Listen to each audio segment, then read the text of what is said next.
Uno de los principales síntomas del COVID-19 es la falta de energía. Según el diccionario, energía es la capacidad para realizar un trabajo. Y es precisamente esta la oportunidad que hoy tenemos. Buscar la forma de dar una mano en tiempos donde no podemos estrecharlas.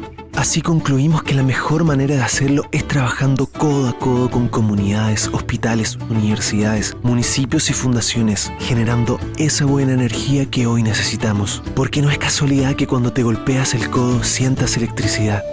En él, trabajamos codo a codo.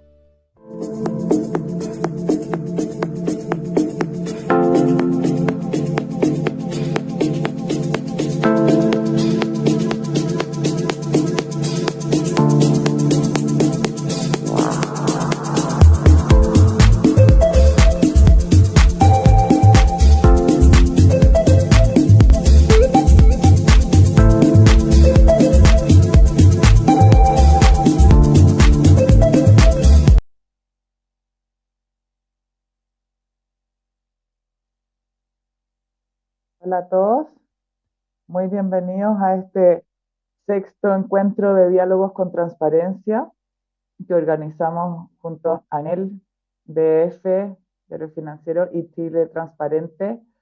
Les doy muchas gracias por estar acá, perdón por el pequeño retraso que tuvimos, más que nada pequeños problemas técnicos.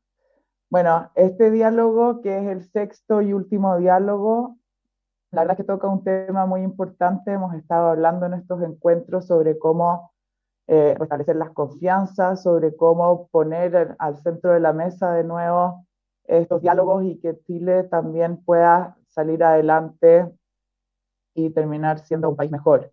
Hoy día vamos a hablar sobre los ciudadanos al centro de las decisiones de la empresa y por lo mismo tocar un tema que es muy relevante, que es el rol de la empresa también en este restablecimiento de confianza, y como presidenta de Chile Transparente no puedo dejar de mencionar en la prevención de la corrupción.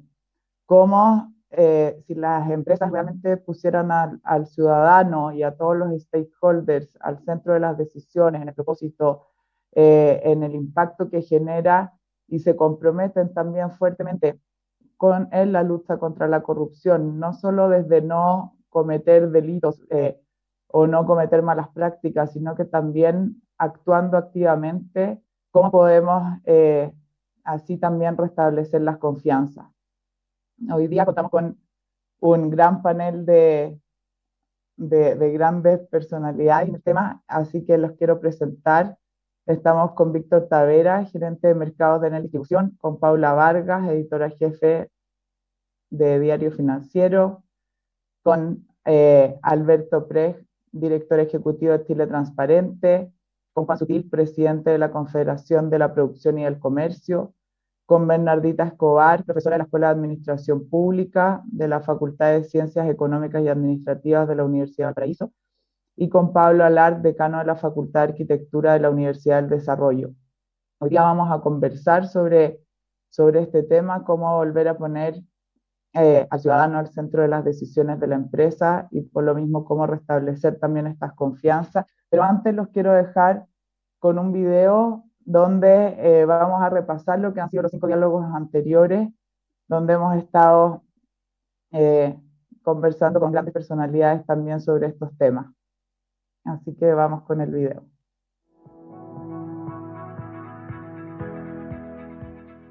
Nos enfrentamos a una de las crisis económicas más grandes de los que todos estamos vivos hemos vivido, más grandes del último siglo claramente. Estas confianzas se restablecen con transparencia y con los diálogos. Tenemos que estar en la recuperación económica.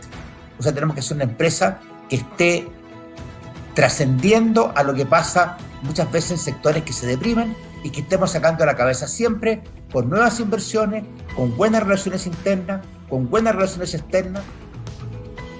Los debates son tan profundos respecto de los dolores de nuestro país de las últimas 4 décadas que tengo el temor de que el proceso constituyente se centre demasiado en aquello, cuando creo que el proceso constituyente de lo que más tiene que tratarse es respecto de los desafíos del futuro.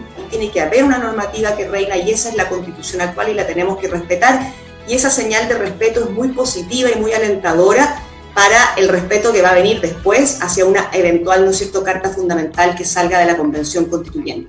todos tenemos que ser capaces de sobreponernos y dar muestra de que es posible el diálogo, el respeto, que son legítimas las diferencias, que eso no nos hace enemigos, sino que más bien tiene que ser un espacio de construcción. Nos preocupa Chile, estamos preocupados por Chile y sobre todo por la falta de diálogo que hoy día tenemos en nuestro país. Creo que es importante, nos motiva generar puentes entre los diferentes actores de la sociedad, dado que evidentemente vivimos un periodo particular de nuestra historia.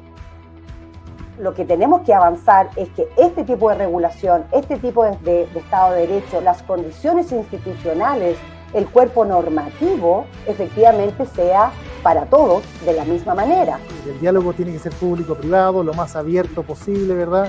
De manera que no cometamos los errores del pasado. Eso es fundamental. Tenemos una tremenda oportunidad, insisto, una tremenda oportunidad de hacerlo bien. ¿Quiénes son los actores relevantes y cómo nos vamos a poner de acuerdo? Y eso creo que es una etapa temprana que nos falta para insertar los proyectos energéticos principalmente, que son de alto impacto, ¿no es cierto? Por lo tanto, siempre va a haber alguien que va a estar más a favor de un tipo de legislación o un tipo de arreglo versus otros que van a sentirse más perjudicados. Pero bueno, ese es el proceso democrático. Obviamente que hay que llegar y en algún minuto hay que zanjar. El futuro significa más renovables, significa que para Enel 2.400 megavatios de nueva capacidad en ejercicio en 2023. Significa 77% de su capacidad sin emisiones al 2023. Significa también descontaminación aún más de las ciudades y del país. Significa movilidad sostenible pública, significa impulsa la movilidad privada y significa utilizo siempre más profundo de un vector limpio como la electricidad.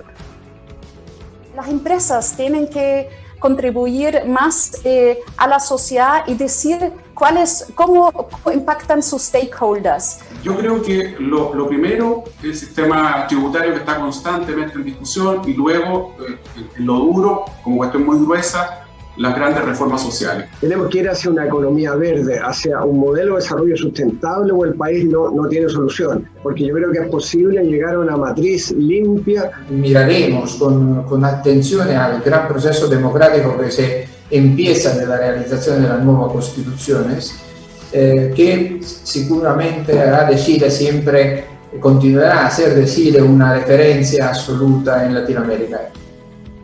Hay una transformación del modelo de negocio en forma importante. Estas redes que estamos viendo hoy día de transmisión, que son de cables de cobre, que están tirados de forma aérea, van a irse transformando de forma importante.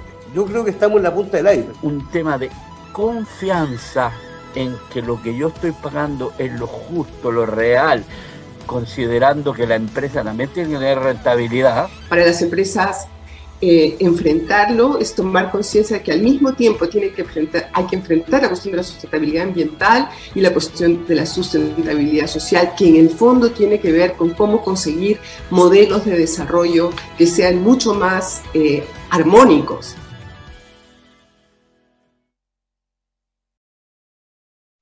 Bueno, ese video nos permitió ver lo que habían sido estos diálogos y grandes frases también que salieron desde ahí, que ojalá luego las sigamos implementando. Bueno, quiero dejar con ustedes a Víctor Tavera, quien va a introducir el encuentro. Él es gerente de mercados de Enel Distribución y nos va a hacer esta pequeña introducción. Muchas gracias, Víctor. Gracias, Susana. Buenos días a todos y gracias por conectarse. Les voy a hablar desde el sector energía, que está viviendo al día de hoy un fenómeno que se llama transición energética, que se está acelerando de una manera brutal. Comenzamos en el año 2012, más o menos, con la irrupción de las energías renovables, donde particularmente Enel ha liderado este proceso con la mayor cantidad de renovables en operación. A los pocos años comienza el proceso de descarbonización. Nuevamente lideramos el proceso, al 2022 vamos a ser carbon free, y otras empresas también se han sumado a este desafío. Y en tercer lugar podemos hablar de lo que tiene que ver con movilidad eléctrica, que lo vemos a diario por muchos buses ya circulando. Ahora, este fenómeno de transición energética, ¿por qué se produce? Hay dos componentes. La primera, ventajas económicas para las compañías. Pero el segundo, y más importante, es que existe una fuerza social. que está impulsando este cambio. Cuando estas dos cosas ocurren, la verdad es que el fenómeno es imparable. Entonces, hay una palabra que explica y engloba todo esto, y la palabra se llama sostenibilidad. Cuando las decisiones son sostenibles, la verdad es que los beneficios para las empresas son bastante claros. Hay estabilidad, hay minimización de riesgo, hay un acceso a menores costos de capital, pero cuando nos vamos al objeto de este panel del día de hoy, que tiene que ver con, porque la energía no es un fin en sí, se hace para que otros puedan hacer otras cosas, actividades económicas o tener confort, la verdad es que tenemos que pensar en cuáles son las expectativas de los ciudadanos, y ahora voy a empezar a hablar de o consumidores finales de energía, clientes, o efectivamente también, ¿por qué no?, personas que son parte de comunidades donde nosotros realizamos proyectos de infraestructura. ¿Cuál es la expectativa que tienen ellos? Y la expectativa de ellos, la verdad, es que es bastante distinta de lo de antes. No esperan una competencia, no esperan solamente margen, no esperan EBIT de parte de las empresas, sino que esperan una relación mucho menos vertical. Están esperando claramente que exista un beneficio adicional, tanto para el Estado, para los gobiernos, diría en general, como también para el mundo donde estamos viviendo. Esperan compañías que hagan cosas adicionales. En este marco, la verdad es que podríamos intentar recorrer un poquito qué es lo que han vivido los clientes en el último tiempo. Y los llevo a 18 de octubre del año 2019, estallido social. Muchos probablemente, y me pasa que leo cosas donde todo el mundo tiene súper claro por qué ocurrió el fenómeno, pero la verdad es que no es tan claro por qué ocurre en ese momento, qué fue lo que lo gatilla, por qué no se dio 6 meses antes o 6 meses después, pero desde el punto de vista de las empresas, ninguna estaba preparada para un fenómeno como ese. La flexibilidad que hubo que tener, la verdad es que fue muy grande para la mayoría de las empresas de poder, en el fondo, sobrellevar por los clientes esta situación y por los ciudadanos. Pasan unos pocos meses y comienza el COVID. De nuevo, nadie, a pesar de que algunos probablemente puedan decir que sí, efectivamente tenía claro que la duración de estas cuarentenas iba a ser llevamos un año, yo llevo un año mirando este computador en Smart Working, cosa que jamás me lo hubiese pensado un tiempo antes, y el manejo y control de la pandemia ha sido de verdad sumamente complicado, no solamente en Chile, en todas partes del mundo. El tema de economía, porque los efectos en la economía, y de nuevo voy a decir que nadie tiene claro cuáles van a ser los efectos estructurales de la pandemia en la economía en general, por rubro, y fíjense ustedes en la economía presencial. No lo tiene claro nadie, seguimos con cuarentenas y hay un dilema entre salud y economía, que evidentemente impacta claramente a las personas. Los gobiernos, los congresos han tomado distintas decisiones en este tema, tratando de paliar, mitigar, ayudar a que esta pandemia se supere. Un ejemplo de ello, y el ejemplo más claro que doy yo, es el tema de los retiros de la AFP, donde no sabemos hoy día cuál va a ser el efecto futuro de lo que está ocurriendo con ese tema. Y por lo tanto, la asignación de los recursos, el generar normativas y regulaciones que efectivamente protejan el sistema completo, estoy pensando en las compañías y también en las personas, en los ciudadanos y los clientes, se torna fundamental. Claramente no siempre esta asignación es correcta, y les voy a dar un par de ejemplos en el sector energía que vivimos durante el año pasado. El primero tiene que ver con la eliminación de las horas de punta en los meses de mayo y en los meses de agosto y septiembre del año 2020, y nuevamente este año. La verdad es que las horas de punta funcionaban cuando un cliente consumía, una familia consumía más de 430 kWh. El promedio de Santiago es de 220 kWh aproximadamente, y familias muy vulnerables, 100 kWh. Claramente, sobre 430 kWh no son personas vulnerables. Y por lo tanto que hay una asignación digamos, distinta de los recursos que salen de las compañías que estaban en un marco regulatorio muy claro, pero ese marco regulatorio se interviene y hay una asignación de recursos que va de un lugar a otro, no necesariamente a los más vulnerables. Ejemplo número 2, la ley de servicios básicos. En esta ley de servicios básicos se impidió el corte de suministro a las empresas para todos los clientes. Y además se le dio la posibilidad a los clientes de tener un convenio a 36 meses para pagar las deudas.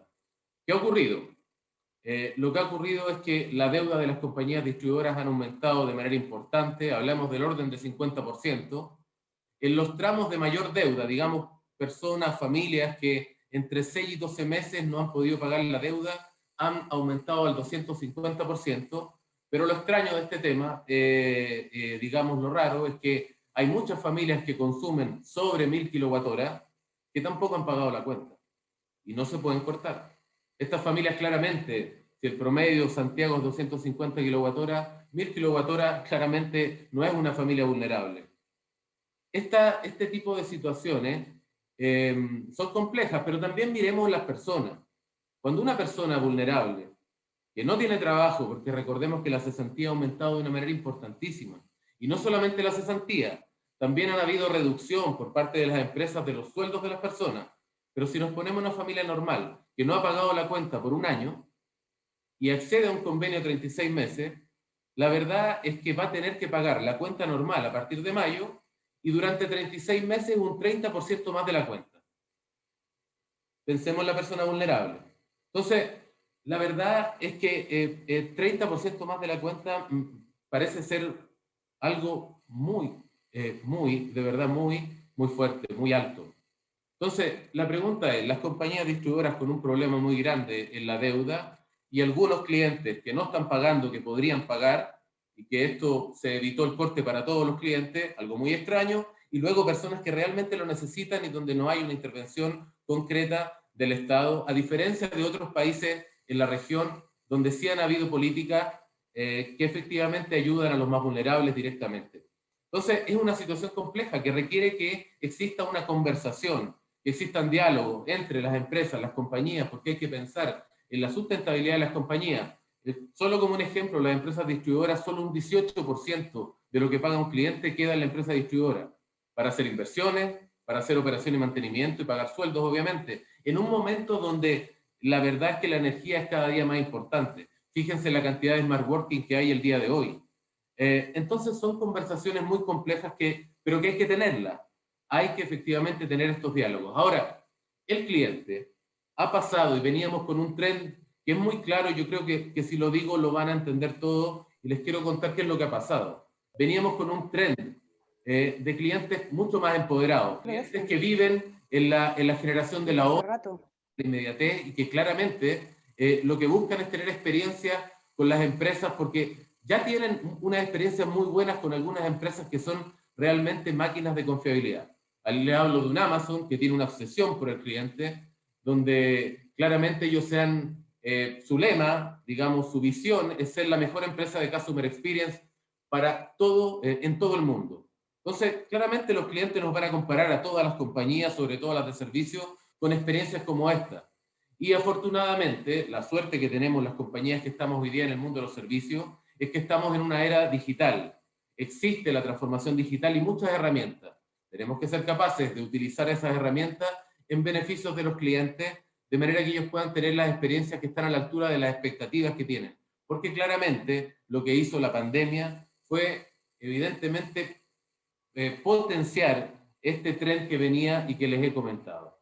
Para nosotros es súper importante, como Grupo Enel, el participar de estas discusiones donde el cliente, y digamos la estrategia, es el cliente al centro. Es la única manera en que vamos a tener, y vuelvo ahora al inicio, a la sostenibilidad. La única manera es que pongamos al cliente al centro y al centro de todas las decisiones. Por lo tanto, prueba de ello, nosotros estamos en este momento postulando a nuestro CEO, que es Paolo Palotti, a Sofofa como consejero, porque evidentemente queremos poner al centro de todas las discusiones al cliente con la experiencia que tiene el grupo, que tiene más de 70 millones de hogares que suministran el mundo y por supuesto 6 millones de personas o más en Santiago que suministramos. Estos diálogos que estamos hoy día y que estoy seguro que va a ser una conversación, aparte de entretenida, muy rica en contenido, somos parte de esto porque queremos participar y tener estas discusiones, y estoy seguro que va a ser una jornada muy provechosa el día de hoy en relación al ciudadano al centro de las decisiones. Así que muchas gracias y espero que aproveche la jornada. Muchas gracias a ti, Víctor. Bueno, y también darles la bienvenida a todos los que están escuchando a través de nuestra página web de EFI y de todas sus plataformas. Víctor ha sido muy clarificador respecto de lo que ustedes están haciendo particularmente con empresas, porque efectivamente todo se ha complejizado, hay la relación empresa-consumidor, ciudadano-estado, ciudadano-entorno y ciudadano-ciudad también, en el fondo, todo a partir del 18 de octubre nos empezamos a dar cuenta que el entorno, que todo espera mucho más de la relación con el Estado, con la empresa y con el entorno en general. Bueno, justamente a partir de eso es que queremos hablar hoy día del ciudadano como centro de las decisiones empresariales. Hoy en día, yo creo que después de todos estos episodios, desde el 18 de octubre de 2019, pasando por la pandemia, y lo que puede venir también con todos los efectos del cambio climático, que de todas maneras va a cambiar la relación de la ciudadanía y de la gente con su entorno, ciertamente no se puede pensar una forma de desarrollo sin poner al ciudadano o a las personas en el centro de las discusiones. ¿Ah? Justamente en este punto, y para partir por este punto, porque ya que esta charla se trata de el ciudadano como centro de las decisiones empresariales, partir justamente por preguntarle a usted, don Juan Sutil, como representante de los grandes empresarios, ¿cómo el mundo empresarial está repensando esta relación con la comunidad? De modo de incluirla genuinamente como un eje central e irrenunciable de su estrategia de crecimiento.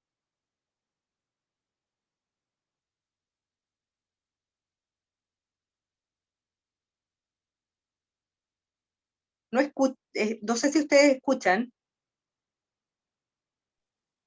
Juan, si puedes activar tu micrófono, por favor. Ahí sí, ahí sí. ¿Me escuchaste? Bueno, sí, perfectamente. Primero, muy buenos días. Gracias. Quiero Gracias. felicitarlos por la reunión, agradecer la invitación y disculparme porque acabo de terminar de vacunarme, por eso que estoy sentado en el auto. Mira, lo que está sucediendo hoy día es que la sociedad en su conjunto está interpelando de alguna manera a la empresa. Y nosotros sostenemos que la empresa es más allá de bienes y servicios de calidad. La empresa está inserta en la comunidad, tiene a sus trabajadoras, trabajadores en el centro de sus preocupaciones. La empresa tiene que ir más allá de lo que es su producción, su actividad, el retorno a su accionista. Hoy día tiene una preocupación por el medio ambiente, por la comunidad en la cual está inserta, por la interacción y actividad de lo que está ocurriendo. Y ahí yo creo que es muy importante también entender que las empresas, muchas de ellas, quizás la gran mayoría, efectivamente están insertas en la sociedad y están haciendo cosas importantes para aquello, y que hoy día de alguna forma se ha ido develando. Es muy interesante cuando uno ve ciertas datas o opiniones serias. La gente en general dice confiar en su empresa, estar inserto en el entorno de aquello, ser partícipe, confía en su empresa. Sin embargo, cuando se le consulta por las empresas, la opinión es distinta. Y ahí yo creo que tenemos que hacer un cambio muy importante en lo que refiere a la interacción de la empresa con la sociedad. ¿Y qué es lo que conoce la sociedad? La sociedad tiene la interacción con el retail, por cómo lo atienden o cómo interactúa en la devolución de un producto o cómo lo tratan cuando se atrasa en un pago, o bien en una empresa de servicios básicos como el caso de Enel o cualquier otra, donde su interacción también muchas veces no es tan correctamente equilibrada. Y ahí yo creo que nosotros tenemos todavía mucho que avanzar. ¿Por qué? Porque estamos interpelados. Y en ese sentido, yo creo que tenemos que avanzar en cosas que dicen relación con el microabuso, en la relación más equilibrada entre la empresa, el servicio que da y la persona. También quiero decir que se han hecho avances muy importantes. El sector empresarial ha tenido que lamentar algunos casos que todos conocemos y que fueron de alto impacto. Sin embargo, hay una modificación en la legislación de libre competencia, también de manejo de la información, donde las multas, las penas, se han incrementado, en el caso de las multas, por 10, 20, hasta 30 veces. Y también hoy día hay penalidad sobre ciertos actos que permiten pensar que hemos ido haciendo un cambio relevante en lo que significa la empresa del futuro. Y también esa relación tan importante con el medio ambiente, la comunidad y las personas. Y eso también es muy importante, el ambiente de transparencia, el ambiente de total conocimiento de las personas de que lo que la empresa está haciendo es lo que efectivamente corresponde a su realidad y a su efectividad. Quiero destacar también que hay otros buenos ejemplos de cómo han cambiado las cosas. Por ejemplo, el financiamiento de la política.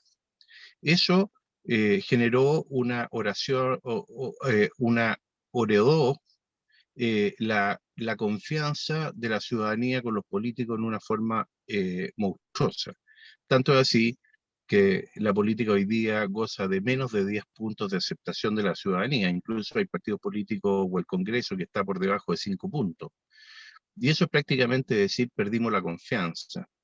Sin embargo, se hizo un cambio, a mi juicio muy positivo, se hizo en el gobierno de la presidenta Bachelet, y hoy día hay total transparencia, cambió la forma de relacionarse los políticos con la sociedad, y yo creo que en el tiempo eso también va a ir mejorando. Entonces, yo creo que desde el punto de vista de la empresa y su entorno, del punto de vista del futuro de la sociedad, de la importancia de cómo nos vamos insertando con cada uno de los stakeholders que estamos relacionados, que son, primero, las personas que trabajan en la empresa, que es nuestro principal foco, su protección, su continuidad laboral, su crecimiento personal, su desarrollo profesional, también el entorno con la sociedad, también el entorno con la comunidad, en todos nuestros quehaceres y en todas nuestras formas de relacionarnos. Y ahí yo creo que hay una evolución muy importante, porque también está asociada a un cambio generacional, Paula. El cambio generacional se ve, y se ve porque hoy día la dirección de las grandes compañías está en manos de jóvenes, digamos, sub 60, si lo quieres llamar así, que son parte de la transformación del cambio. Bueno, yo hoy día tengo 59, así que me pude vacunar. Entonces, me siento también parte de ese cambio. Y creo que también hay expresiones que son muy importantes, como la sostenibilidad, la sustentabilidad, las empresas B, y hay una cantidad enorme de nuevas prácticas, nuevos protocolos, nuevas formas de relacionarnos que hace una década no existían, partiendo por cada una de las certificaciones en materia de entorno. Por ejemplo, hoy día hay que, para poder interactuar con el mundo, tú tienes que certificarte no solo en tu seguridad alimentaria, en tu seguridad operativa, sino que también en tu entorno laboral de la compañía. Entonces, todos esos elementos que son positivos, yo creo que van permitiendo que la empresa evolucione en forma más amplia, más segura, más sostenible, digamos, y más sostenible en el tiempo. Eso, Paula. Ahora, Juan, solamente algo bien puntual. ¿Cómo equilibrar estas relaciones? Si tuvieras que decir tres acciones que ustedes están haciendo como empresariado, que vayan en pos de equilibrar esta relación entre las personas y la empresa. Tú hablaste de ese equilibrio, que todavía hay brechas importantes. Hay tres acciones claves que ustedes crean, que ustedes vean que son muy necesarias de hacer para terminar con esta brecha, y particularmente con la desconfianza que existe de parte de la gente respecto del mundo privado y de las empresas particulares. Bueno, nosotros en la CPC tenemos una instancia que se llama el Foro Trabajadores y Empleadores, que participan centrales sindicales, el mundo de la academia, el mundo de la economía, todos los gremios, desde la CPC hasta la CONAPYME, y ahí estamos haciendo acciones que permitan ir avanzando en materias que son de una mejor relación laboral, una mejor relación del futuro entre la empresa, sus trabajadores y la sociedad. También estamos trabajando un proyecto que se llama Semáforo Social, que lo estamos haciendo con una empresa cuyo líder es Carlos Gavir, que es una persona que ha estado vinculado al mundo social toda su vida. Y ahí estamos trabajando un proyecto muy interesante que queremos escalar a nivel nacional, donde a través de una buena métrica, buena encuesta, nosotros podemos saber cuáles son las necesidades, los dolores, las preocupaciones multidimensionales de todos los trabajadores y colaboradores o colaboradoras y trabajadoras de las compañías.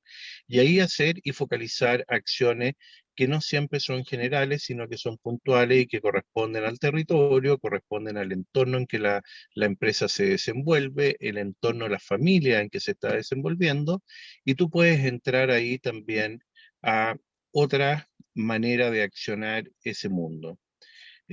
Otro elemento que también nosotros tenemos como preocupación es el buen llamado incorporación de la mujer al trabajo.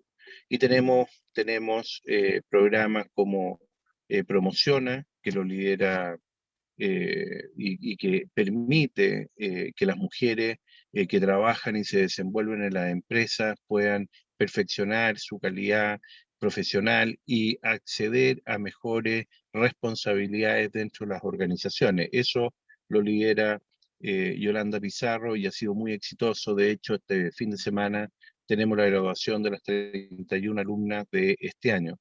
Y así tenemos también interacción, tenemos un convenio que hemos trabajado con el Ministerio de la Mujer, tenemos también interacción con Chile Mujeres, con Mujeres Empresarias, y estamos trabajando esas materias desde una mirada positiva del feminismo y no de esa cosa tan disruptiva que a veces nos toca ver. Y así te puedo seguir dando un montón de ejemplos que son materias de preocupación, pero no quiero extenderme por temas de tiempo. Exacto, gracias Juan. Vamos a seguir conversando un poco más adelante contigo, aprovechando que está también Bernardita Escobar, que es experta en temas de políticas públicas. Ya abordamos un poquito la relación empresa-ciudadanía. Abordar contigo, Bernardita, el tema del Estado, de la relación con el Estado. Justamente hemos tenido en este último año una relación bien compleja, porque bueno, la situación tampoco ha sido fácil, digamos, un contexto de incertidumbre, pandemia, que nunca habíamos vivido antes, pero sin embargo nos dejó en evidencia las falencias también de alguna manera del Estado, de cómo llevar las ayudas a la gente. A veces vemos bastante desconexión también entre el mundo político y el Estado mismo con las necesidades de las personas. Ahí, ¿cómo ves tú? ¿Cuál es tu diagnóstico de esta relación Estado-ciudadanía hoy?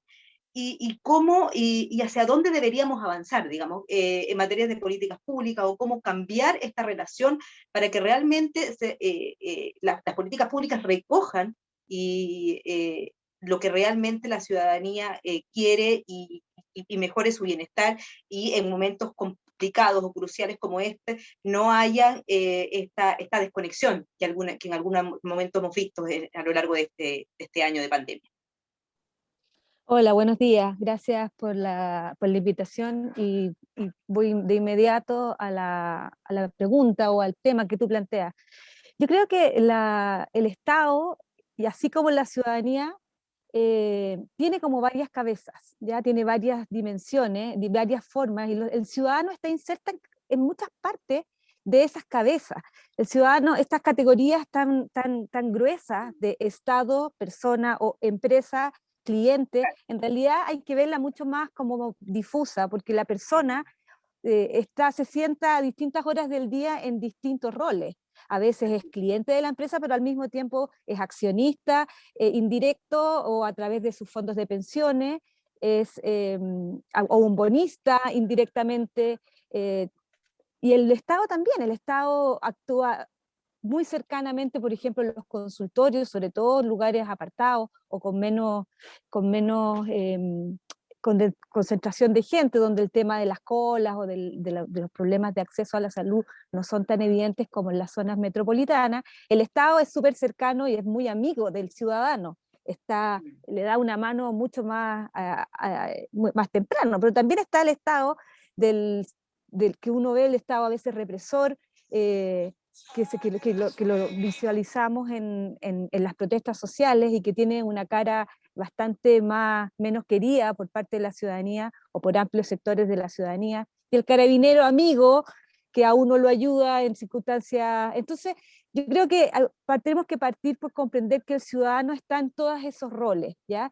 Y tratar de salir un poco de la posición de que yo estoy acá en este rol y no cumplo ningún otro.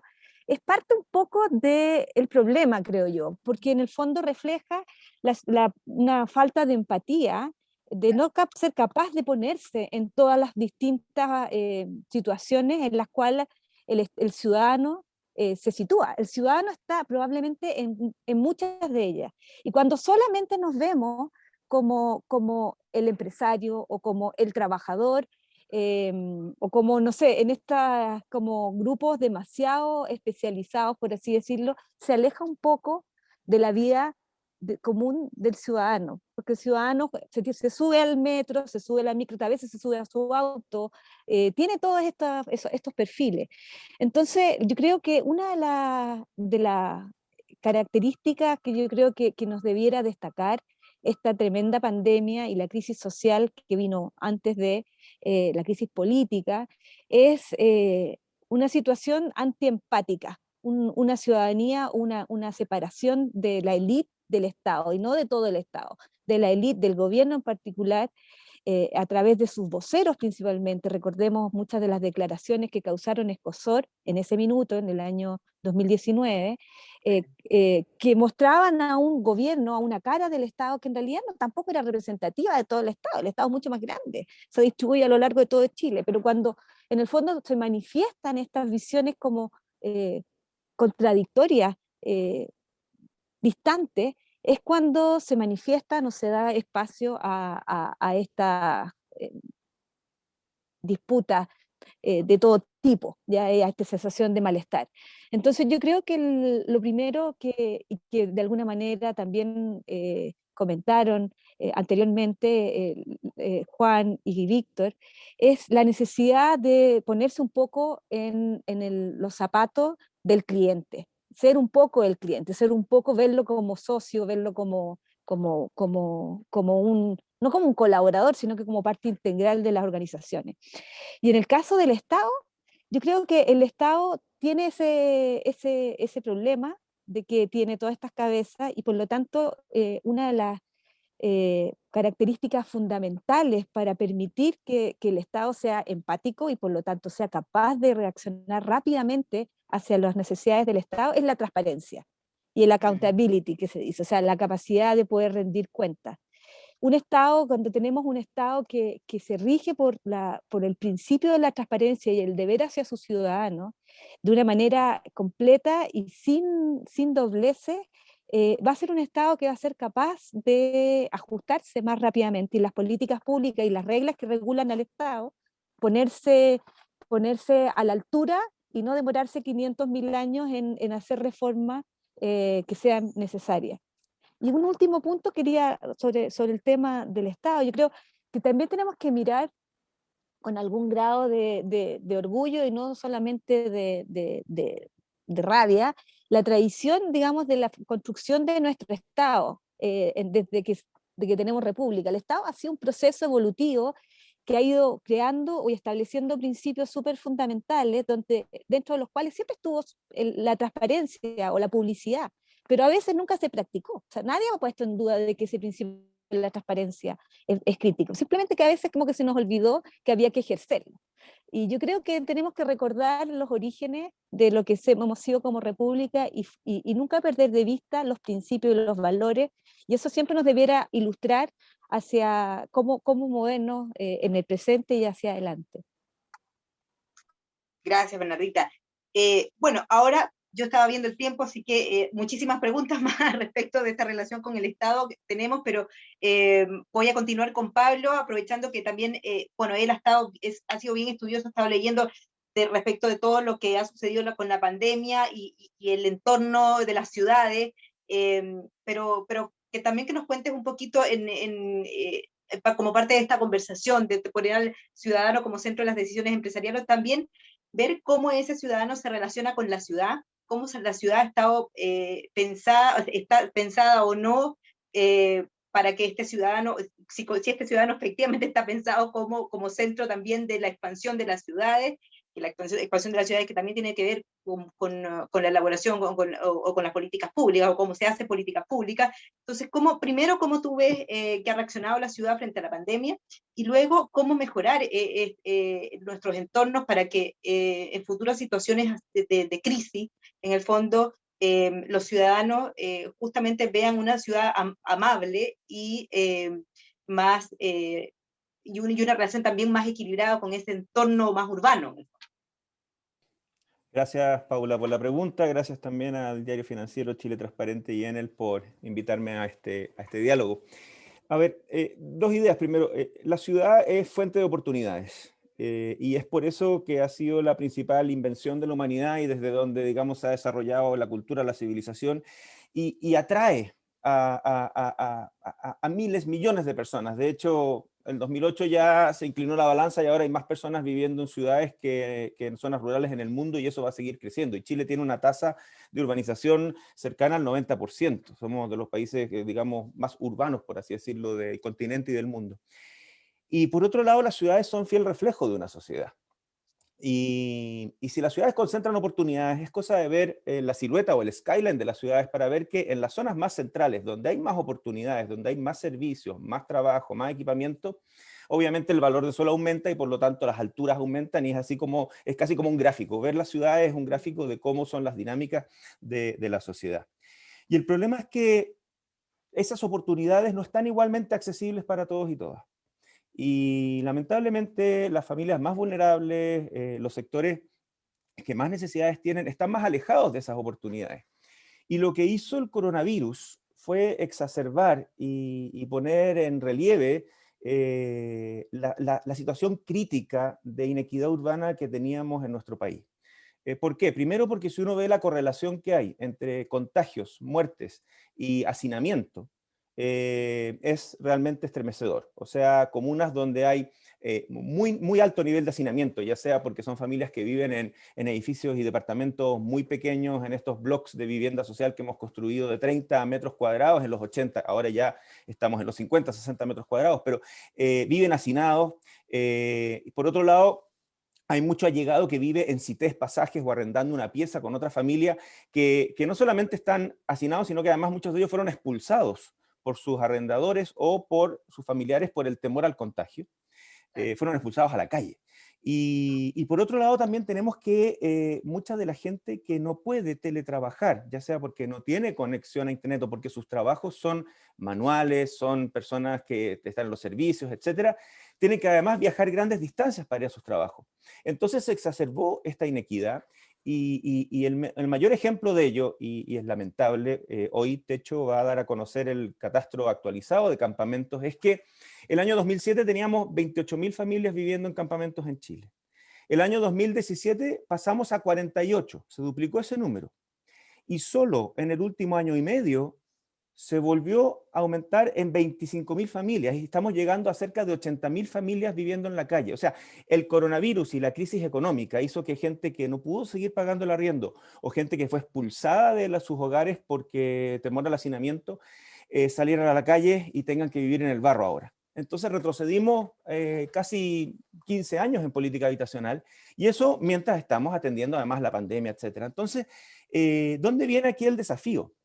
El desafío para las empresas, particularmente las empresas de servicios, para los municipios, para el Estado, etcétera, es por un lado generar un plan de urgencia de acceso a la vivienda, porque podemos hacerlo, como país podemos hacerlo y tenemos la capacidad.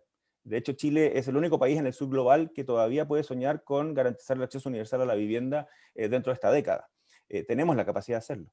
Pero lo otro es también inyectar equipamiento y oportunidades en los barrios, porque si esas personas no pueden pasar la próxima pandemia o la próxima cuarentena en sus casas, por lo menos que la pasen en sus barrios y no tengan que viajar 2 o 3 horas para poder abastecerse y llegar a servicios, etc.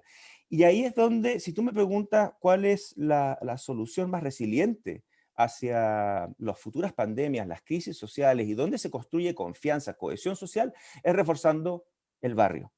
Hemos visto cómo la ciudad de París, por ejemplo, ya adhirió al concepto de ciudad 15 minutos, que apunta a que ojalá cada hogar esté a no más de 15 minutos de transporte, salud, equipamiento, trabajos, educación, etc. Acá en Chile, según el Centro de Cohesión Social, el COES, solo 9% de los hogares en Santiago tienen todos estos servicios a 15 minutos. O sea, es una tarea muy grande. Pero podemos ir tratando de inyectar oportunidades y equipamiento en esas periferias, tratar de aumentar la oferta de vivienda también en zonas bien equipadas y centrales, y eso claramente va a requerir no solo de la acción del Estado, sino que de todos los actores. Y ahí la principal barrera es la desconfianza. O sea, uno ve cómo se ha estigmatizado el sector inmobiliario como si fueran traficantes de armas, cuando en realidad están construyendo hogares. Uno estigmatiza estos mal llamados guetos verticales, porque son estas torres, ¿verdad?, con departamentos de 20 metros cuadrados a 2.000 UF, pero resulta que hay demanda por ellos. Hay gente que está dispuesta a pagar 200.000 pesos al mes para vivir cerca de la pega. Entonces, en vez de estigmatizarnos, en vez de dejar de culparnos unos a otros, yo creo que tenemos que empezar a establecer puentes de confianza, y eso es lo que estamos tratando de hacer desde el Consejo Nacional de Desarrollo Urbano, con las propuestas para una recuperación post-pandemia y una nueva agenda urbana social, con el foco en estos frentes. Yo creo que la colaboración, reforzar el sentido de comunidad, de barrio, va a generar mayor cohesión social, pero tenemos que derribar las barreras de desconfianza. A lo mejor esas barreras de desconfianza, no sé si tú piensas lo mismo, Pablo, pero de repente, hoy en día que vemos que, o sea, que la pandemia nos expuso, que necesitábamos otro tipo de ciudad, digamos, donde tengamos todo más a mano para que evitar desplazamientos muy largos o las aglomeraciones, porque antes no lo teníamos, claro, a lo mejor hablábamos más bien de los desplazamientos al trabajo, pero nunca nos dimos cuenta de que nuestro entorno más cercano también necesitaba, o sea, de lo que los servicios o supermercados, farmacias, etcétera, etcétera, también las necesitábamos cerca. Y claro, la pandemia no solamente nos mostró, nos enrostró que eso es un cambio que tenemos que hacer urgente en el fondo. Y ahí la confianza, y eso es lo que quiero tratarlo ya ahora con todos los invitados, particularmente, y partiendo por ti, Pablo, ¿cómo se recupera esa confianza? Porque claro, uno ve comité por acá, comité por allá, comisiones, etcétera, etcétera, pero la cercanía con la gente, que la gente realmente sienta que se está repensando esta nueva relación, digamos, ya sea con la ciudad, con la empresa, con el mundo público. ¿Cómo se recupera eso? Mira, bueno, lo primero es levantar y fortalecer aquellas estructuras basadas en la confianza que existen hasta en las comunidades más vulnerables y complejas. Por ejemplo, las ollas comunes. O sea, hay una tradición de apoyo, solidaridad en las comunidades más pobres que se organizan en torno a la olla común. Hay liderazgo en los barrios, en las comunidades que hay que fortalecer. Y ahí una pieza clave son los municipios. Porque los municipios son, digamos, la primera línea, por así decirlo, de acción del Estado frente a las comunidades. Y obviamente una de las primeras cosas es reforzar los recursos para los municipios para que puedan hacer gestión y atender y fortalecer esas unidades más territoriales. Piensa tú que Vitacura tiene un presupuesto per cápita municipal de 1.600.000 pesos por vecino, y La Pintana tiene 160.000 pesos por vecino. Y los vecinos de La Pintana necesitan mucho más atención del municipio en salud, en educación, en servicios que los de Vitacura. Siendo que además Vitacura entrega el 66% de sus ingresos al Fondo Común Municipal. Entonces, una de las propuestas, por ejemplo, del Consejo Nacional de Desarrollo Urbano es ¿por qué no establecemos un per cápita mínimo nacional para los presupuestos municipales? Cosas de ese orden. Ahora, desde la empresa, yo creo que en el tema ciudad, lamentablemente, si hay un mercado imperfecto, es el mercado de suelo. Porque cumple con todas las fallas de mercado que a mí me enseñaron en economía urbana. Primero, es discrecional. Tú con un plumón dices, aquí se puede hacer un edificio, aquí no. Eso genera además ganancias y plusvalías sin transpirar ni una gota de transpiración. No es que tú estés invirtiendo y haciendo un producto, innovando. No, aquí, con la decisión de un plumón, inmediatamente se cuadruplica o quintuplica, digamos, el valor de tu suelo. Tercero, hay muchas asimetrías de información. Aquí es donde la transparencia es clave. O sea, los vecinos no entienden lo que es un plan regulador y hay abogados, arquitectos y urbanistas que se conocen todas las artimañas legales para poder, digamos, hacer algo que esté, digamos, al borde de lo legal. Y por otro lado está la captura regulatoria. Los municipios necesitan los ingresos, los permisos de edificación y finalmente espacio para la corrupción. Entonces creo que es clave para romper con ese prejuicio contra la industria inmobiliaria, contra la industria de la construcción, para empezar a generar ciudad, contra las empresas de servicio, mayor transparencia y sobre todo mayor educación, incorporar a los vecinos en los procesos y explicarles bien cómo se dan las cosas.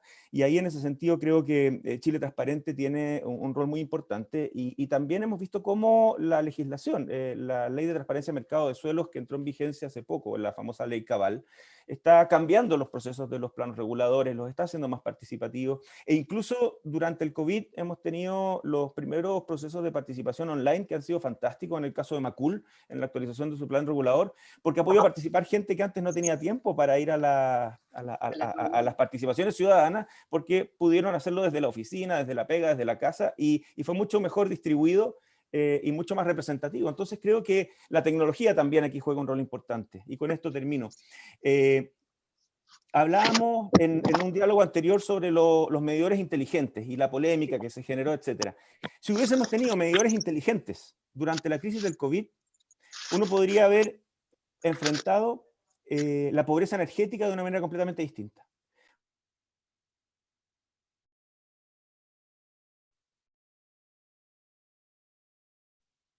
Me cortaron. ¿Aló?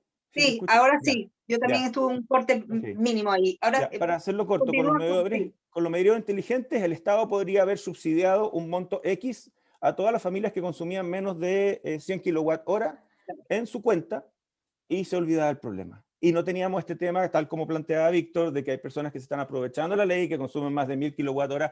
O sea, ahí es donde la tecnología también es un gran equiparador. Y creo que hay mucho por avanzar en esto. Claro, pero ahí nos faltó efectivamente ahí el tema justamente el tema de la confianza y la desconfianza fue lo que nos jugó un poquito en contra de una política que era razonablemente, o sea, es positiva, digamos, para la ciudadanía en general. Juan, antes de despedirnos y antes de terminar con la ronda de preguntas, ¿cómo poder compatibilizar los desafíos que hoy tiene la empresa en el corto plazo, digamos, de levantar las industrias en medio de una crisis importante que tenemos, crisis económica y de salud pública también, y las urgencias de cambios que tiene, y las urgencias de las demandas ciudadanas también? Ahí, ¿cómo tú crees que, cómo se puede compatibilizar eso que parece tan lejano de alguna manera, pero que de alguna manera no se podría abandonar, no se puede abandonar hoy en día? Bueno, hay muchas carencias y sobre eso hay muchas urgencias. Y aquí se ha usado la palabra confianza, y creo que es muy importante entender eso. Nosotros le hemos propuesto a las autoridades, por ejemplo, que a través de la red pública o la red privada, si la quieres llamar, pero en realidad es servicios públicos como son la Asociación Chilena de Seguridad, las mutuales, hemos propuesto que tenemos la capacidad de reducir las colas de una demanda insatisfecha, y ahí sí realmente hay urgencia desde el punto de vista sanitario, desde el punto de vista de la salud. Sin embargo, ha sido imposible porque hay sectores políticos que consideran que eso no lo puede entregar entidades sin fines de lucro y que los pone en una posición desmejorada respecto a su discurso, sin importarle que quizás podríamos operar a 100.000 de las 200.000 personas que están esperando a las tarifas del Estado en las condiciones que el Estado indica. Entonces, aquí Hay una polémica muy grande desde el punto de vista de los bienes públicos, de quién los puede proveer y cómo los puede proveer. Y en ese sentido, yo creo que las empresas tienen mucho que hacer, estamos dispuestos a hacer, pero requiere también de un consenso de que nos permitan avanzar. También hay que entender que estos son problemas multidimensionales.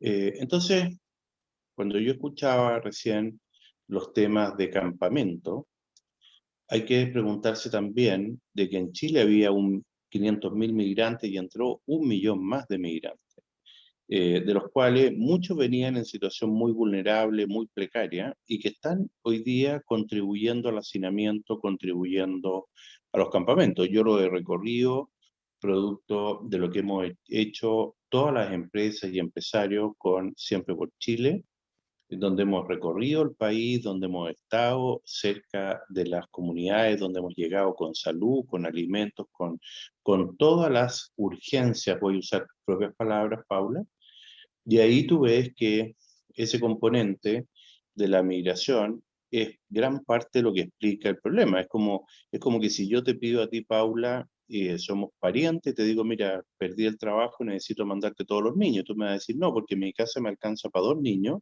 o para 1, y mi presupuesto te puedo ayudar con 1, no con tus 5 niños, y será otro hermano que ayude con otro. Y eso mismo le pasa a los países, del punto de vista de su red pública de salud, de su red pública de educación, de su red pública de habitaciones.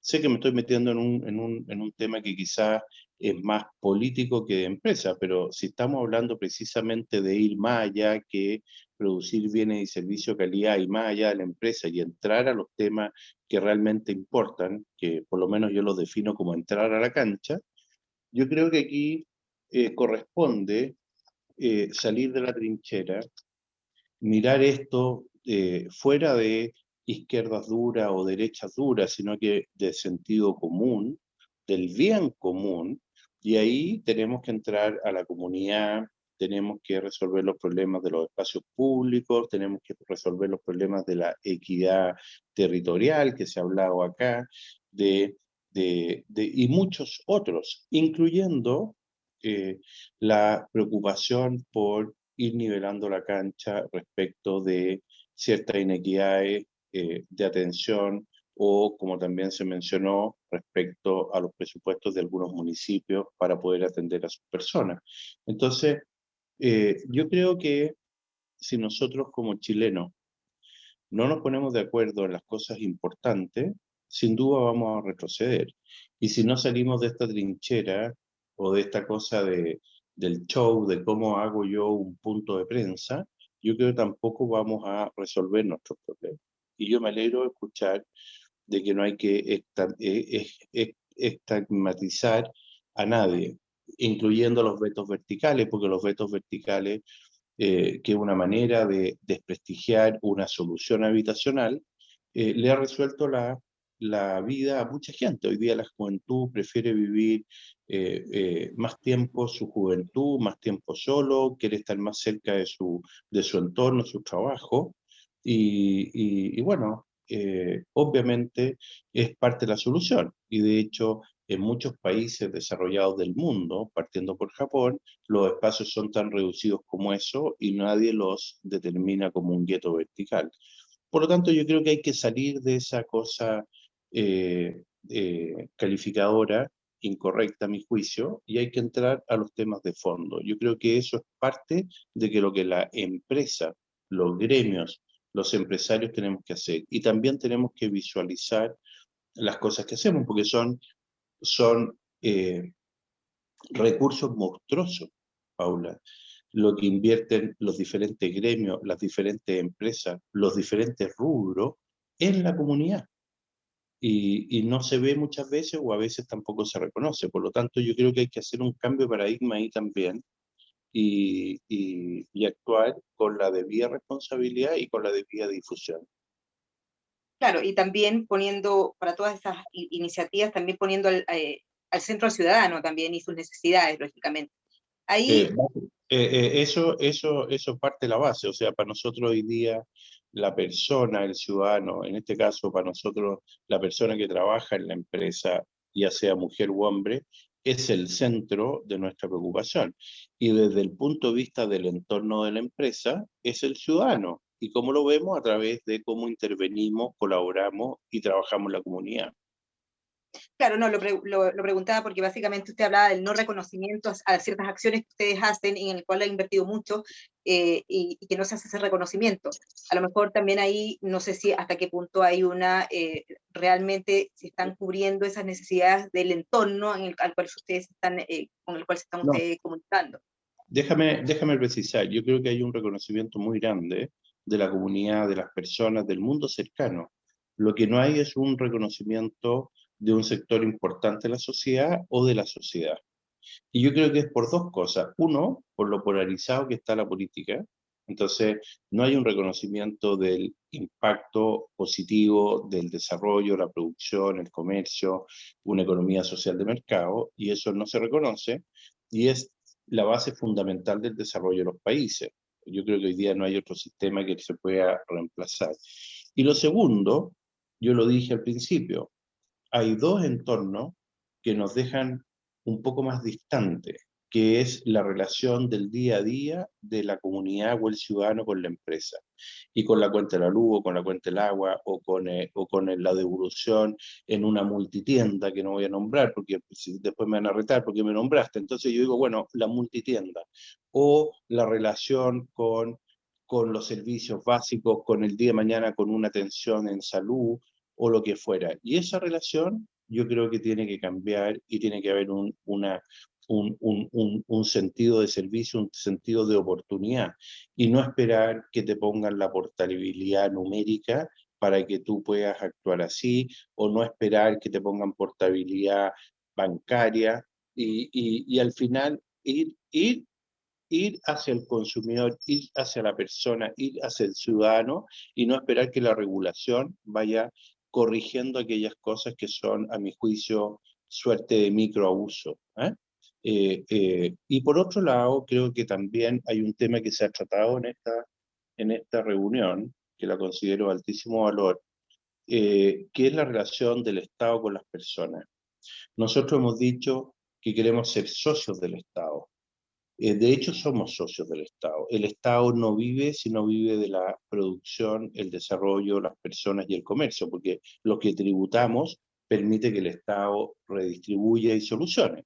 Tanto así, se puso un ejemplo de la Municipalidad de Vitacura, que entrega el 66% de los recursos que recauda al Fondo Común Municipal. Sin embargo, igual tiene una inequidad producto de los ingresos tan altos que tiene. Pero bueno, eso es producto del manejo del Estado. Entonces es muy importante que el Estado se modernice, ya lo dijo la Bernardita, el Estado apaña a las personas, el Estado deje de estar capturado por muchos grupos políticos o grupillos políticos, tiene que cambiar su estatuto administrativo que no permite la desvinculación de las personas como todos nos relacionamos, y esto no pasa por una digitalización, sino que pasa por una transformación que puede incluir la digitalización y que dé la eficiencia y que permita que las personas sean atendidas con la correcta dignidad de lo que corresponde. Y no nos podemos olvidar, y con esto termino, Paula, de que el 87% de las atenciones de salud las entrega el Estado y el 85% de la educación la entrega el Estado. Y eso es lo que falla.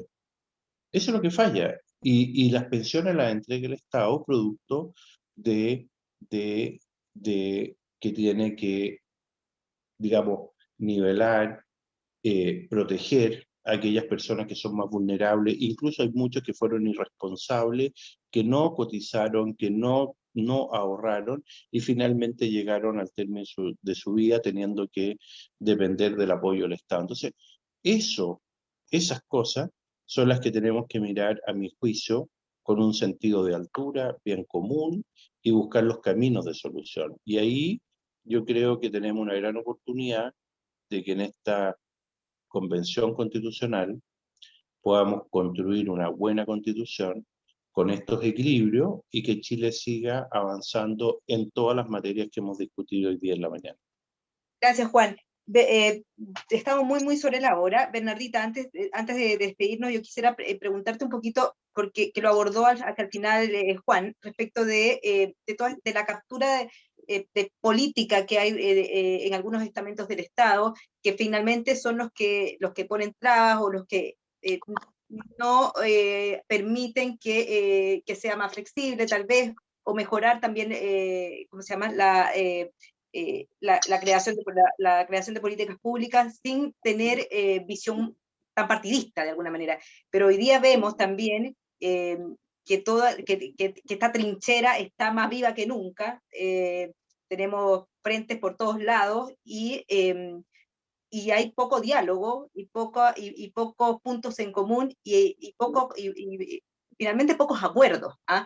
En materias súper claves. Y ahí, ¿cómo tú ves esa situación hoy en día y cómo encaminar el Estado para evitar que justamente esas trincheras terminen dificultando la creación o el impulso de políticas públicas clave para el desarrollo? Estoy hablando del tema pensiones particularmente, que llevamos años discutiéndolo y todavía no logramos un camino claro en ese sentido.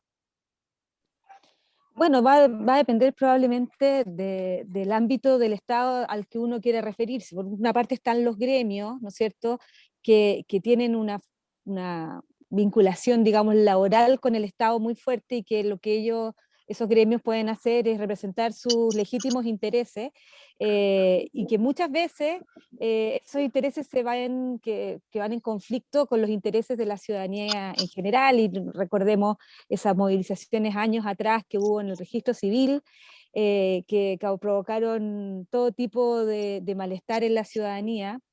Pero también están manifestaciones de esa naturaleza de sectores que representan sus intereses, que a veces están bastante más alineados con la realidad de la ciudadanía, que a veces los mismos gobiernos o los representantes en la política están dispuestos a reconocer.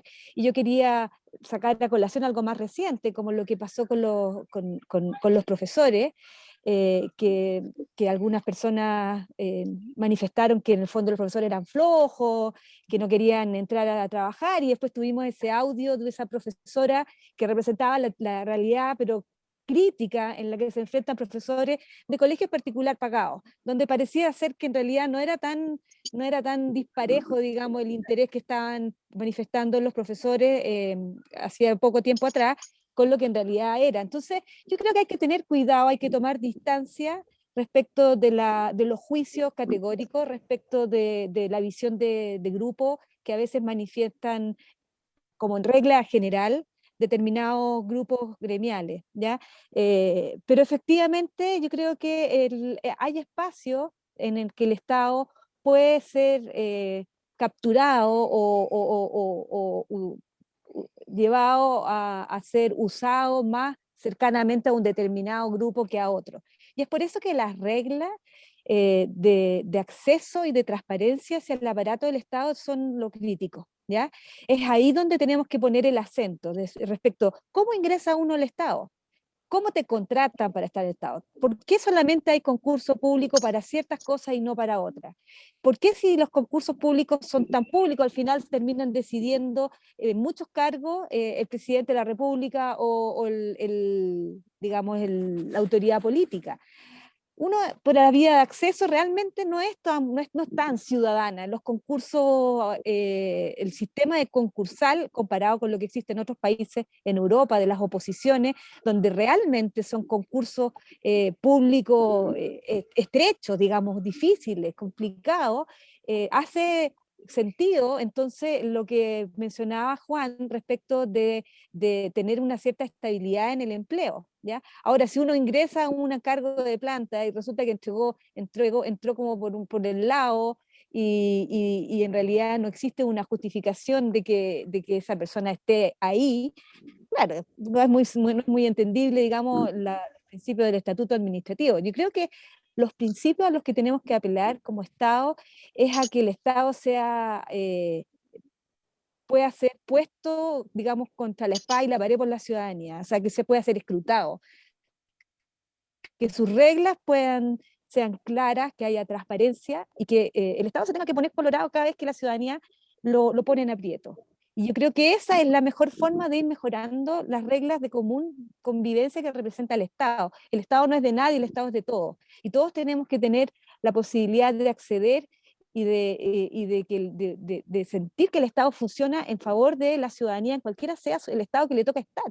A veces las personas están bien económicamente y están súper bien, y a veces las personas por mala suerte les toca vivir con una situación de discapacidad o la familia entra en desgracia, y lo que uno quiere es que el Estado pueda proveer una situación de acceso y de igualdad en la cancha, independientemente de si somos amigos o no amigos de alguien que pueda estar ocupando un cargo en el Estado. Yo creo que ese es el desafío.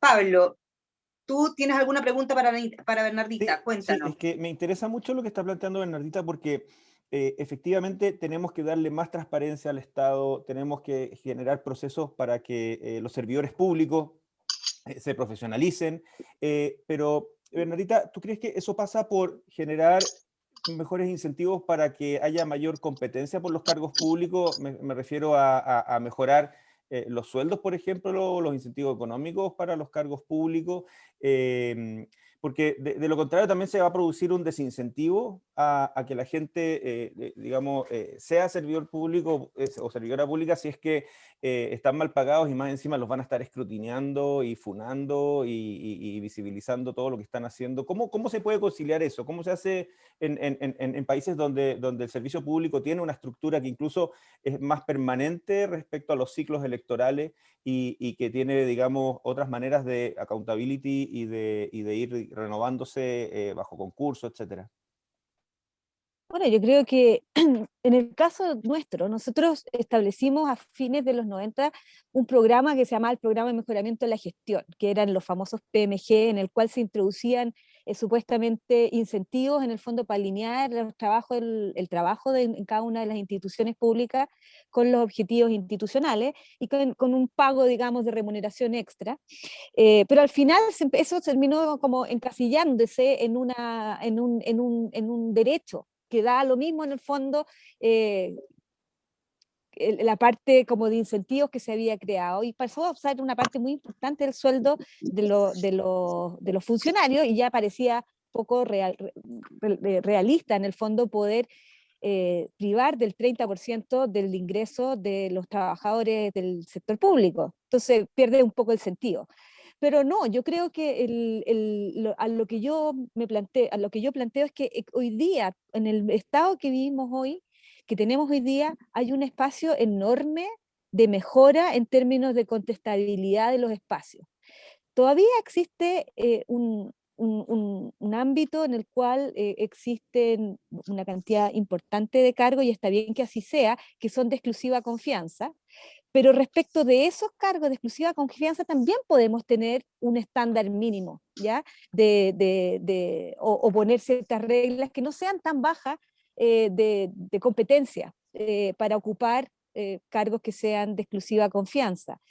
Pero además tenemos un montón de servidores públicos que no tienen ese carácter legal y que están contratados a honorarios.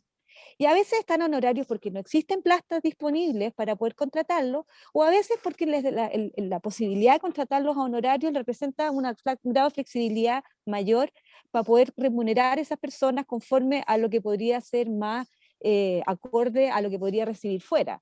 Pero la verdad es que hay un montón de cargos adentro del Estado que reciben, todo lo demás constante, una remuneración adecuada, y a veces incluso mejor que la que podrían obtener afuera, ¿ya?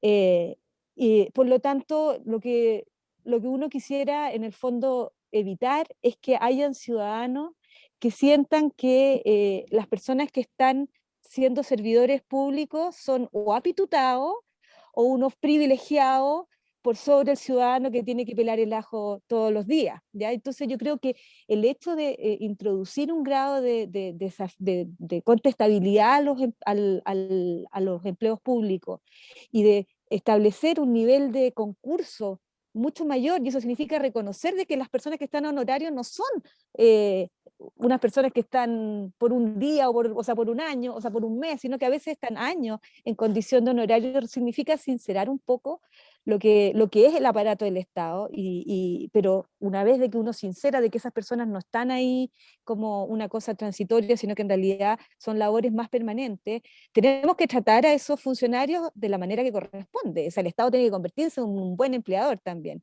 Y eso significa que si les vamos a dar ese reconocimiento, tenemos que hacer que esos espacios sean concursables, sean disputables y que haya grandes niveles de transparencia respecto de los concursos. Claro. ¿Puedo decir una cosa complementaria a lo que dice Bernardita, que comparto mucho lo que ha dicho? Yo creo que además esos cargos tienen que ser evaluables y no pueden estar por el solo imperio de la ley protegidos de una evaluación. Y así funciona el mundo privado y funciona también el mundo público en otras latitudes del mundo, y lo hace ser más eficiente, lo hace ser más justo, más equitativo.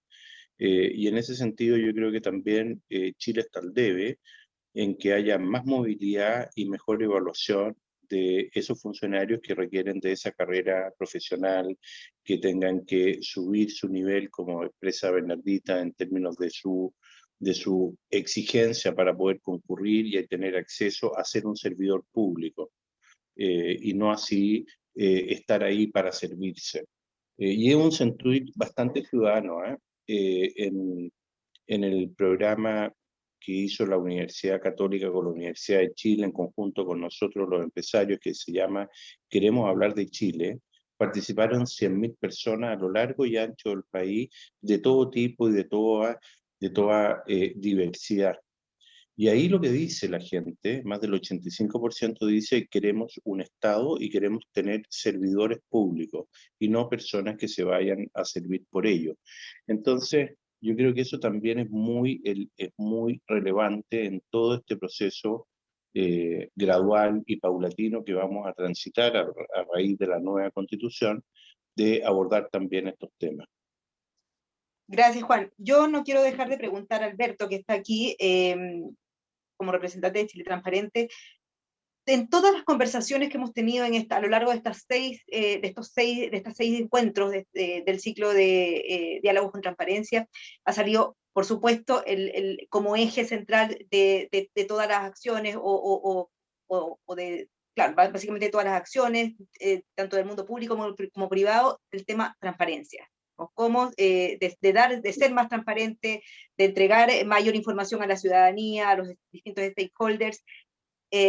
Todos estamos de acuerdo con eso, que ese es el camino para retomar las confianzas, básicamente. Pero ¿cómo vamos en ese camino? Hay voluntad, de todas maneras, lo hemos visto en todos los invitados que hemos traído durante este ciclo, pero ¿cómo vamos realmente en ese sentido, Alberto? ¿Y qué nos falta para realmente lograr que primero veamos al mundo público, al mundo privado, entregar mayor transparencia, y por otro lado, que la ciudadanía empiece a retomar esas confianzas con los distintos estamentos, tanto del mundo público como privado?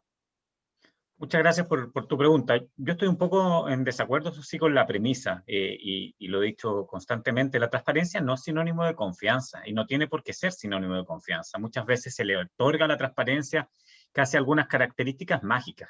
Pero si yo transparento todo y finalmente lo que descubro es que hay corrupción, hay pituto, hay arreglines, no han habido cambios, evidentemente lo que se va a provocar va a ser mayor desafección. Y yo creo que si uno ve en retrospectiva, eso es lo que nos ha provocado el proceso de darnos cuenta de que teníamos muchos males al interior de nuestras organizaciones, al interior del Estado, al interior también del sector privado, que no queríamos reconocer. Entonces, si ahora la transparencia ya ha llegado para quedarse y lo vemos como un mantra, como una herramienta además que nos puede solucionar algunos problemas, tenemos que ver si efectivamente esas cosas han cambiado. El temor que yo veo después de estos diálogos de más de 25 personas es que sigamos haciendo las cosas como decía mi papá o mi mamá, con el alambrito. Eso cuando se te echaba a perder el lavaplato y uno le ponía un alambrito abajo al tubo y después se volvía a echar a perder, hasta que se te caía el lavaplato completo y tenías un gran desastre, en vez de haber hecho lo que había que hacer, que era de una vez por todas cambiar la cañería completa. Y en eso yo ahí me permito disentir un poco. Con Juan trabajamos muchísimo con la CPC, pero yo encuentro que es bueno aislar a aquellos del rubro empresarial que efectivamente no han querido cambiar. Porque uno lo ve, y también en el Estado es lo mismo, cuando se hace la generalización y se dice, mira, todos son acá o todos son allá, no todos. Yo, por ejemplo, conozco muy bien a Gendarmería y me saco el sombrero por el suboficial de Gendarmería que a veces tiene que hacer turnos de 20 horas con todo el frío, con las malas condiciones que tienen nuestros penales, para darnos seguridad a nosotros, ni hablar de carabineros, de los profesores rurales, o sea, tantos ejemplos. Y lo mismo en la empresa. ¿Cuánto empresario se sacó la mugre ahora para que tuviéramos ventiladores mecánicos, para colaborar? El Siempre por Chile fue un éxito, etcétera. Pero tenemos que aprender a aislar. Y eso significa que también tenemos que saber hasta cuándo vamos a dar oportunidades a aquellos que no quieren ayudarnos a hacer las cosas de manera distinta. Y no significa apuntar con el dedo, no significa condenar, pero sí significa dar de relevancia y hablar en generalidades. Y aquí la transparencia es súper importante para que nos ayude también a distinguir y salir de estas generalizaciones que nos han provocado estos últimos caos que hemos tenido, tanto pandémicos como sociales. Por último, yo quiero decir que estamos en un momento súper histórico. Chile ha tenido pocas posibilidades de hacer constituciones durables, y afortunadamente, el 33, el 25, el 80, 2005, y ahora tenemos una posibilidad de construir el país de los próximos 50 años. Ayer alguien hablaba de que estamos creando una cuarta república, y efectivamente puede ser así, pero si volvemos a hacer las cosas con el alambrito, señalando que bueno, arreglamos un poquito por acá y un poquito por allá, vamos a fracasar, y vamos a fracasar en un tiempo muy corto. Así que ojalá hagamos las cosas muy de fondo, y eso tiene que ver con un cambio de actitud, y sobre todo en la lucha contra la corrupción. Con esto quiero terminar. Avanzamos muchísimo con un ejemplo, avanzamos muchísimo en prevenir el financiamiento ilegal de la política. Esto fue una muy buena noticia, pero no regulamos las precampañas. Hoy día la cantidad de flujos de dinero que no sabemos dónde está por las precampañas. Ahora recién hoy día en el Clinic salió un reportaje acerca de los créditos bancarios que se le entregan a las campañas. ¿Quiénes pagan después los créditos? ¿Los pagan los mismos candidatos? ¿Los paga solamente el Estado? No lo sabemos, porque no ha habido transparencia. Entonces tenemos que hacer las cosas distintas y las tenemos que hacer bien para que efectivamente avancemos a esta cuarta república que nos dé finalmente un bienestar, no para algunos, sino para todos, y nos sentamos todos más partes de Chile, que finalmente es lo que todos queremos. Gracias, Alberto. Hacer las cosas distintas y bien. Con esa frase nos quedamos. Le agradecemos a todos los que han estado conectados en esta transmisión, en el 6º encuentro de los diálogos con transparencia. Gracias a Enel, gracias a Chile Transparente, han sido tremendos partners de DF Live, un área de diario financiero que estamos muy contentos también con todo lo que ha realizado durante este año y el año pasado también, con todos los encuentros que hemos realizado en torno a la pandemia y sus desafíos. Gracias a nuestros invitados, Juan, Bernardita, Pablo, ha sido una muy buena conversación, muy provechosa para todos. Hasta un próximo encuentro, esperamos que volvamos con estos ciclos. Muchas gracias a todos y gracias por la invitación también. Gracias, cuídense. Gracias, chao. Chao. Un gusto haber compartido, un abrazo. Gracias a todos. Uno de los principales síntomas del COVID-19 es la falta de energía. Según el diccionario, energía es la capacidad para realizar un trabajo. Y es precisamente esta la oportunidad que hoy tenemos. Buscar la forma de dar una mano en tiempos donde no podemos estrecharlas. Así concluimos que la mejor manera de hacerlo es trabajando codo a codo con comunidades, hospitales, universidades, municipios y fundaciones, generando esa buena energía que hoy necesitamos. Porque no es casualidad que cuando te golpeas el codo sientas electricidad. En él, trabajamos codo a codo.